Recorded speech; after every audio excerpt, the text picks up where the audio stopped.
Hello everyone and Namaste. Namaste is the way we greet everyone in India. And we hold our hands like this and say Namaste.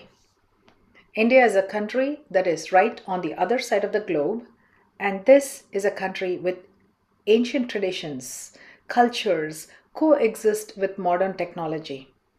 My name is Jayanthi Raman, and I teach Indian classical dance here in Portland, Oregon, and I am originally from India. I came to this country almost 30 years ago, over 3 decades ago, and I have been living in Portland, Oregon since I moved to the United States. I wanted to talk and give an introduction about Indian classical dance, and Bharatanatyam is the name of this classical dance. Many of you who live in the more urban and suburban regions of the US must have seen, heard, and must know, even know people who are performing this art form in your schools, colleges, universities, among your friends, your family, friends, and circles around. So, my job is to give an introduction to a lot of people who have not seen this art form, who are not familiar with this art form, and what this is all about. So, classical dance in India is not Bollywood dancing. Some of you may think it is Bollywood, it is not. Classical dance is like classical ballet. If you have heard of the word Bollywood dancing, that is a dance that is seen in movies. Indian classical dance has many forms in India, and there are 8 classical dances. The form that I perform and I teach is called Bharatanatyam. So, what does the word Bharata mean and what does the word Natyam mean? Bharata, Bharata, Bharat, which is India. Bharata is Bharat, India, and Natyam is dance or dance theater, which basically means this is the dance of India. The name shows how popular this art form is not only in India but around the world. So, Bharatanatyam. The other meaning for this dance is Bharatanatyam. Bharata. Bha stands for bhava or the expressive elements of dance. Ra is for raga, the melodic elements of dance, the music and the melody that goes with the dance. And ta is thala or the rhythmic component of the dance, that is the rhythm and the beats of the dance. So, a dance that encompasses emotional aspects, the expressive aspect of dance, the melodic and the music of dance, and the rhythmic and the pure dance component is known as Bharata Natyam, the dance that has all these elements in it. And of course, there's another meaning to it, which says Natyam, the dance, which has been codified or given the rules and the regulations of this particular art, the grammar and the technique of the art, is written by sage Bharata. He was an author. Bharata also means an actor. He was an author of this book called Natya Shastra, which we follow in Indian classical dance. All the classical dance forms in India follow this book. And this literary manuscript was supposed to be written thousands of years ago. And the author his name is Bharata. So the dance that follows the rules and regulations set by this sage Bharata, is known as Bharatanatyam. So you see there are 3 meanings for this one name, one dance form, Bharatanatyam. One is that it is the dance of India, and it is a dance that follows the rules and regulations and the grammar that has been set by and written by sage Bharata. And of course, Bhava, Raga, Thala, the expressive, melodic, and the rhythmic component of dance that is showcased in this art form. The dance has been performed in courts, the king's courts, and the kings and the rulers were patrons of this art form, and also in the temples. Temple music and temple dancing was encouraged and patronized by the temples. So those 2 art forms kind of dwindled about 55 years ago with the British rule of India, and it was brought back to life later, much later, by people who took it upon themselves to bring this art form back to its glory. So Bharatanatyam had a huge revival. The lady who brought Indian dance and revived this Bharatanatyam back to its original glory. And her name is Rukmini Devi Arundel. I come from the school the institution which she started in South India, and which is where this art form has propagated from. And now I practice and I perform and I teach in US. So this particular dance that that you are all going to see today, it's called Navarasa Kalinga Nardana. And most of these words are in Sanskrit. Sanskrit is the language which is like Latin, a language that is not spoken anymore. It's an ancient language. So, Navarasa Kalinga Nardana.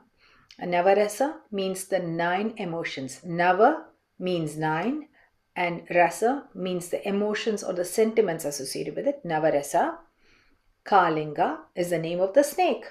The snake gets to be very important here, and although he's the villain, and Kalinga or Kaliya. And Nardana means dancing. The other name for dance is Nardana. And why is it called, why did I name it Navarasa Kalinga Nardana? Kalinga Nardana is the dance on the snake. And who danced on the snake? It is Lord Krishna. Lord Krishna is portrayed in Indian dance holding a flute and playing the flute.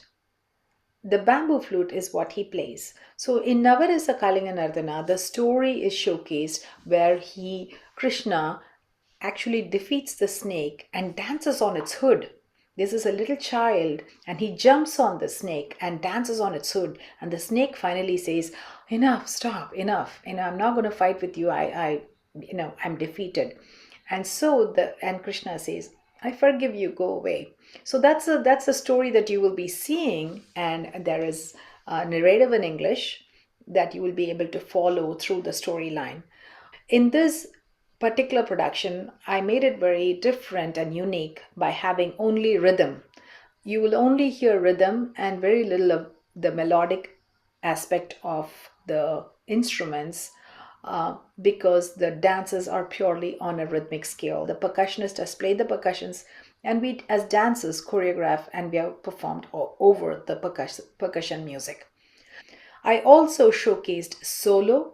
That means the solo dancer who becomes both Krishna, the child, as well as Kaliya, the snake, and dancing all aspects of it, as well as a group element where one person plays the snake and one person plays Krishna, and then there is a duel and a fight and everything that goes on with that. So I wanted to showcase both how the Indian dance is performed both as a solo as well as a group and theatrical performances. So those are the unique aspects of this production that you will be seeing today. Indian classical dance has many elements to it, many facets to it. It talks about the storytelling, the whole body is used for storytelling.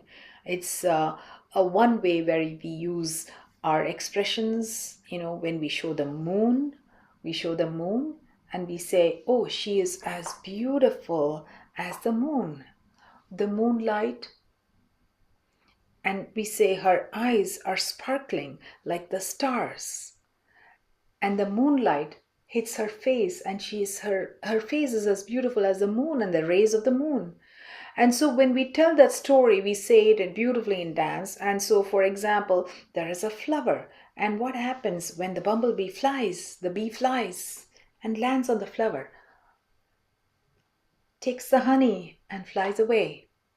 So these hand gestures are called as hasta mudras. Hasta means the hand.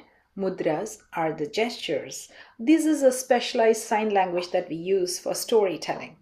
So if I have to talk about Cinderella, we will say this beautiful girl who is Cinderella, she's lovely. Her face is so beautiful. She meets the prince, and she meets the prince, and they live happily together. So that is how we would talk about, if it's Cinderella story. So we use our body, our entire body, from the eyes, the movements of the eyes, the neck, the shoulders, the arms, everything, to tell a story. So we become the characters in the story. We can either do the lion, we can do the little mouse, we can do the deer, we can do the king, we can do royalty, we can be the servant, we can be the maid who's very scared. So anyone, any character is portrayed by the dancer who becomes an actor. He or she becomes an actor and showcases the dance. So where does the rhythmic component come? There is rhythm and there is pure and abstract dancing. And we do have a lot of festivals, a lot of music, dances, and